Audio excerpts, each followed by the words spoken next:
Hilirisasi adalah kebijakan pemerintahan Joko Widodo yang memiliki nilai sangat strategis untuk mewujudkan kemakmuran bagi seluruh rakyat Indonesia. Hilirisasi untuk meningkatkan nilai tambah dari komoditas mentah selama ini lebih banyak dikenal, terutama pada sektor mineral dan migas. Dalam visi panjang pemerintah, hilirisasi juga terus diarahkan ke berbagai sektor sumber daya alam Indonesia. Sektor-sektor lain yang juga menjadi sektor prioritas dalam kebijakan hilirisasi adalah sektor perkebunan, kelautan, perikanan, dan kehutanan. Sektor-sektor ini termasuk dalam kelompok investasi ramah lingkungan dan berkelanjutan atau green economy dan blue economy. Sekarang ini yang didorong oleh semua negara adalah investasi yang ramah lingkungan dan berkelanjutan. Oleh sebab itu, yang namanya green economy harus tangkap. Yang namanya blue economy, investasinya segera kejar. Karena ke depan akan sangat sulit produk-produk yang berkaitan dengan tidak ramah lingkungan itu bisa diterima di banyak negara. Sehingga kita menyiapkan industri-industri yang ramah lingkungan.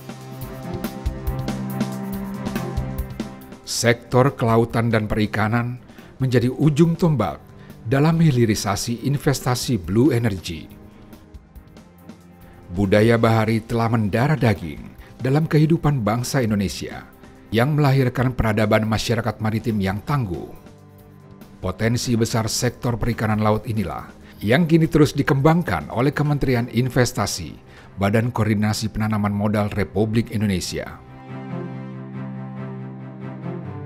Jadi kalau dari perikanan, kita ada dua sumber ikan kita. Satu, ikan tangkap. Ikan tangkap kita dari laut. Yang kedua, ikan budidaya. Ini yang dari ikan air tawar ya, yang kita budidayakan. Nah, untuk yang laut, karena memang perairan kita begitu besar, dan ternyata perairan kita juga sangat kaya, isi ikannya tuh terbanyak di dunia. Apa investasi yang sudah dilakukan? Sekarang yang sudah dilakukan oleh orang adalah bikin perusahaan penangkapan ikan. Mereka jual ikannya. Ke depan kita ingin bukan hanya menangkap ikannya, tetapi bagaimana mereka bisa mengolah ikan itu di Indonesia. Mulai paling gampang, mereka lakukan dulu membersihkan ikan, membuat filenya gitu ya, sampai nanti dalam bentuk kemasan. Nah, itu yang ikan kita dorong, karena saat ini begitu kita masuk ke produk perikanan, itu masih banyak yang kita impor. Itu yang kita ke depan ingin kita dorong. Masyarakat pesisir di berbagai wilayah Indonesia telah lama menjadikan laut sebagai sumber mata pencaharian.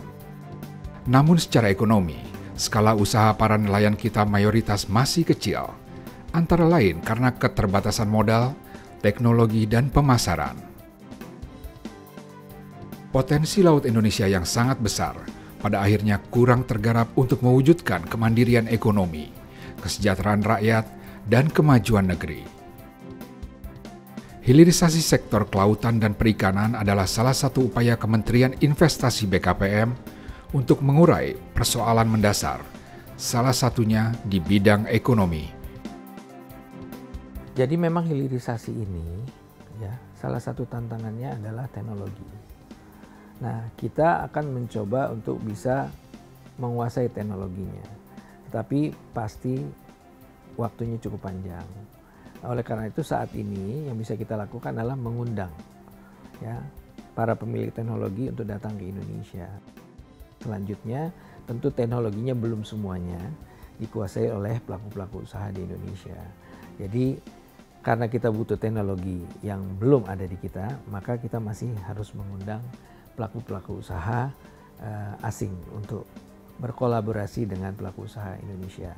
Jadi ini satu yang penting juga, bahwa dalam mengembangkan hilirisasi, kita bukan hanya mengundang asing masuk, tapi kita akan mendorong mereka juga berkolaborasi dengan pelaku usaha Indonesia. Sehingga alih teknologi itu bisa terjadi karena memang pelaku usaha kita masuk ke dalamnya. Bukan hanya pekerja kita yang belajar bagaimana teknologinya, tapi karena ini kolaborasi, sama-sama ke depannya pelaku Indonesia juga bisa menguasai teknologi itu. Kita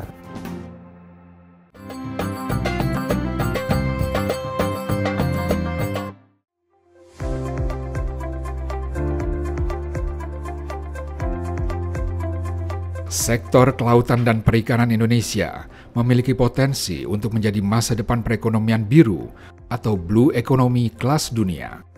Potensi besar inilah yang mendasari kebijakan hilirisasi, khususnya perikanan tangkap tuna, cakalang, dan tongkol. Kawasan laut Indonesia adalah produsen ikan tuna, cakalang, dan tuna terbesar, mencapai 15% dalam perdagangan dunia. Hilirisasi perikanan yang digerakkan oleh Kementerian Investasi BKPM akan memberikan manfaat besar bagi ekosistem perekonomian nasional, mulai dari nelayan, industri perikanan, dan terutama masyarakat. Selama ini, harapan untuk mewujudkan potensi besar ini masih belum terrealisasi dengan baik. Berbagai kendala dan kekurangan di lapangan menjadi penghalang kemajuan sektor kelautan dan perikanan Indonesia. Proyek infrastruktur adalah langkah penting pemerintahan Joko Widodo untuk mengawali kebijakan hilirisasi di sektor kelautan dan perikanan. Pagi hari ini saya dengan Pak Menteri, juga ada Ibu Gubernur, Pak Bupati Lamongan, datang ke TPI Brondong, Kabupaten Lamongan.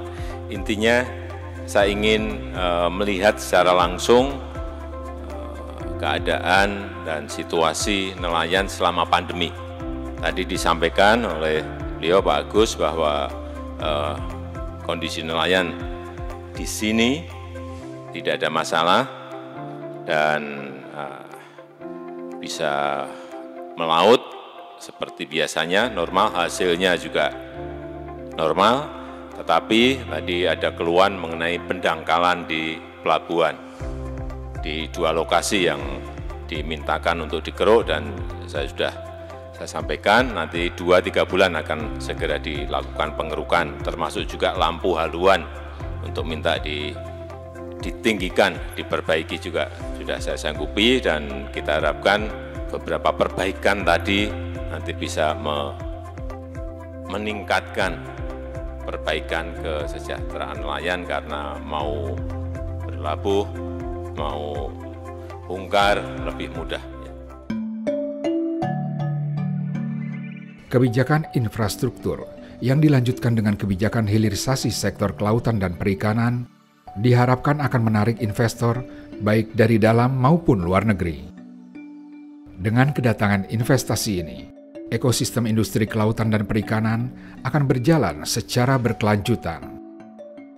Apa yang harus kita lakukan? Yang pertama adalah bagaimana kita bisa membuat infrastruktur yang lebih baik untuk penangkapan ikan ini. Karena begitu besarnya ya sumber daya yang kita punya, maka pelabuhan untuk khusus perikanan itu sebetulnya yang ingin dibangun pemerintah. Kemudian kita ingin juga membuat industri terintegrasi. Jadi nanti selain pelabuhan khusus perikanan itu, maka ada industri khusus pengolahan ikan. Itu yang ingin kita bangun. Supaya tidak jauh. Jadi ikannya masih segar, masuk ke industrinya. Kemudian nanti dari situ pun kita langsung untuk logistik diekspor maupun didistribusikan di dalam negerinya, bisa langsung segera ke situ. Nah ini yang sedang kita persiapkan. Mudah-mudahan ini bisa kita laksanakan dalam waktu cepat. Perencanaan sudah ada, beberapa lokasi sudah kita lakukan peninjauan, dan kerjasama kementerian lembaga terkait sudah juga kita lakukan untuk masalah perikanan ini.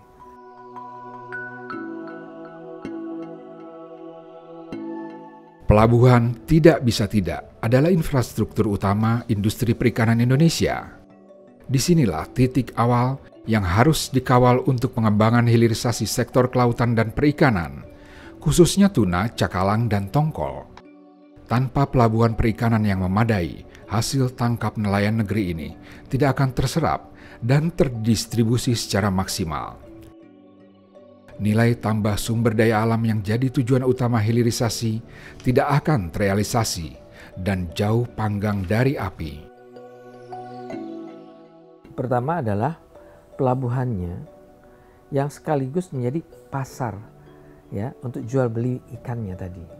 Sehingga pelaku yang menangkap ikan itu mereka bisa langsung menjual produknya di pelabuhan itu kalau ada. Ya kan? Itu jauh lebih cepat, sederhana. Kemudian nanti yang perusahaan atau industri yang membutuhkannya, mereka juga langsung bisa membeli di pasar lelang ikan itu sendiri. Nah, itu akan lebih mudah. Harapannya adalah dengan kemudahan ini, maka minat investor pun akan lebih baik ya untuk masuk ke industri hilirisasi perikanan ini. Nah, kalau sekarang kita baru ke ikan segar yang kita ekspor tadi, gitu loh. Nah, tetapi ini juga kan mungkin perlu kita tingkatkan juga ya ikan segar. Jadi kita tetap main ekosistem hulu sampai ke hilir, gitu loh. Dan kita akan lihat juga kira-kira produk tier berapa yang bisa kita mulai bangun, ya, dan tier mana lagi yang bisa kita lanjutkan. Itu strateginya harus pasti berbeda-beda dari masing-masing komoditas. Nah, itu yang akan kita lakukan. Mudah-mudahan tadi akan meningkatkan minat para investor untuk masuk ke industri pengolahan atau hilirisasi perikanan kita.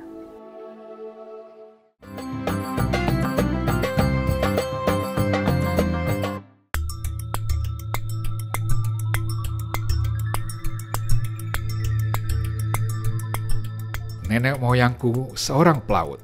Demikian ungkapan lama yang menunjukkan betapa negeri ini telah lekat dengan kehidupan laut dan peradaban bahari. Dalam ekosistem industri kelautan dan perikanan, jumlah nelayan Indonesia berjumlah lebih dari 2 juta orang. Tulang punggung dan masa depan perekonomian biru ini tidak bisa tidak harus mendapat perhatian yang layak dari pemerintah. Hilirisasi sektor kelautan dan perikanan adalah kebijakan yang harus seiring dan sejalan dengan kehidupan para nelayan negeri ini. Ya, jadi sekarang ini kita sudah mendorong untuk pembangunan desa nelayan yang lebih baik. Artinya mereka sudah dibangunkan infrastruktur untuk pelabuhan-pelabuhan kapal nelayannya. Kalau sekarang kan banyak kita lihat itu secara natural saja ya, mereka membuat pelabuhannya. Tapi sekarang sudah ada program kita untuk membantu mereka supaya mereka bisa melakukan kegiatan menangkap ikannya itu jauh lebih cepat, lebih aman. Begitu juga untuk penggunaan kapal-kapal atau perahu-perahu yang mereka gunakan. Pemerintah juga mencoba memperhatikan bagaimana mereka bisa memiliki perahu-perahu, kapal-kapal penangkap ikan yang jauh lebih baik. Tentu menyesuaikan dengan kemampuan ekonomi mereka ya. Kita juga memikirkan dari sisi keuangan atau mekanisme keuangan, fasilitas mungkin pinjaman dan sebagainya yang bisa dimanfaatkan oleh para nelayan di Indonesia. Nanti kita harapkan dengan memiliki infrastruktur yang lebih baik, peralatan yang jauh lebih baik juga, maka kualitas hasil tangkapan mereka juga akan lebih baik dari kuantitasnya maupun kualitas ikan-ikan yang mereka tangkap. Itu hulu yang kita dorong untuk perusahaan-perusahaan atau penangkap-penangkap ikan masyarakat. Nah, nanti untuk yang dari perusahaan-perusahaan tentu juga kita dorong agar lebih optimal lagi hasil dari hulunya.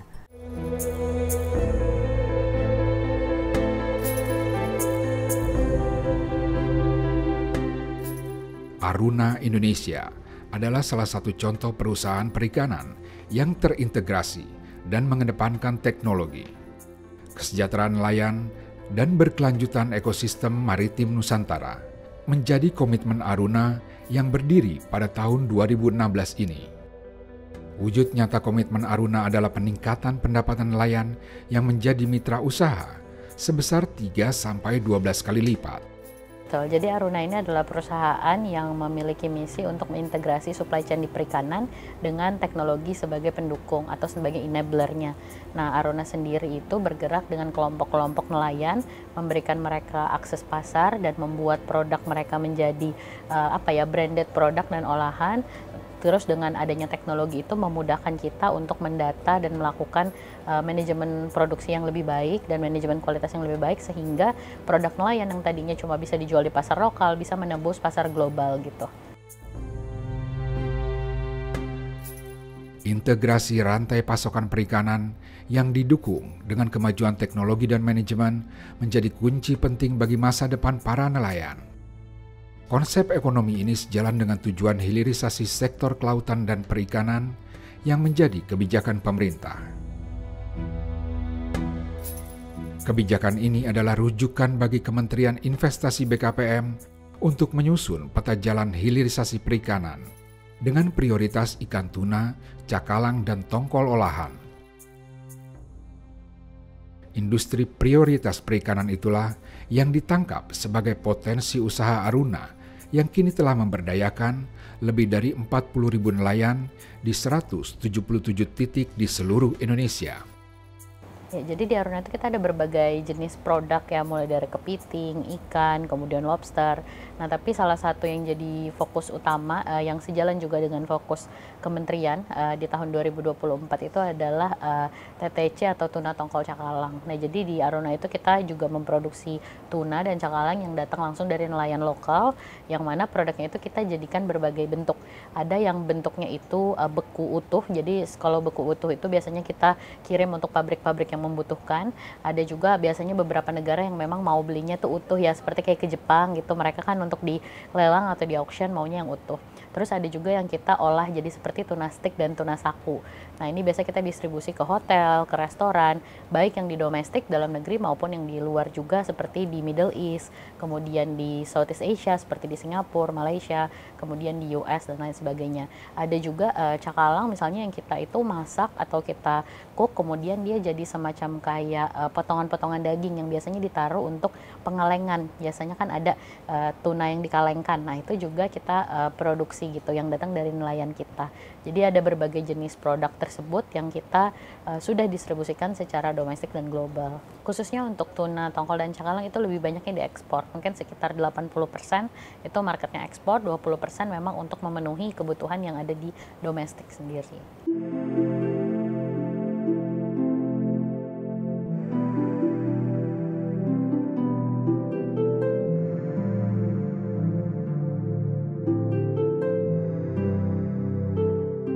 Indonesia, negara kepulauan terbesar di dunia.